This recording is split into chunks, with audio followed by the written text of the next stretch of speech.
Meskipun ini adalah first time saya mengikuti kegiatan ini dan karena baru pertama kali, jadi kekurangan saya banyak yang menonjol dalam kegiatan ini. Namun saya sangat senang, saya merasa bangga karena ternyata kegiatan Prodai ini mampu memberikan respon yang positif terhadap segala kekurangan saya.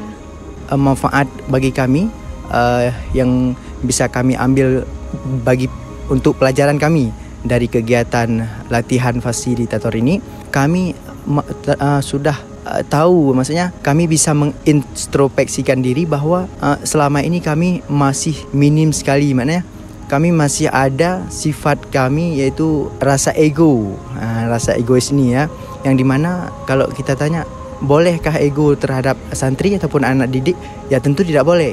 Kenapa? Pada dasarnya kita dianjurkan dan diharapkan bagi kita selaku pendidik ataupun guru yang sewajarnya yaitu harus memiliki rasa ataupun sikap untuk menghargai orang lain ataupun menghargai pendapat orang lain ya, karena tentu kita manusia ini diciptakan oleh Allah Subhanahu Wa Taala tentu berbeda-beda karakter ya.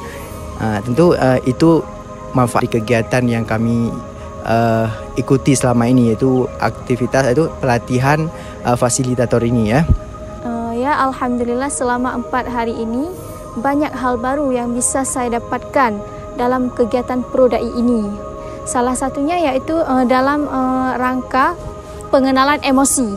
Di sini kami diajarkan bagaimana sebenarnya yang dimaksud dengan emosi itu.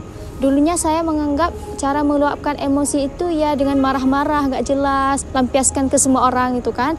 Tapi pas belajar kegiatan Prodai ini, pas saya masuk dalam kegiatan Prodai ini, rupanya ada cara yang lebih efektif untuk menghilangkan emosi.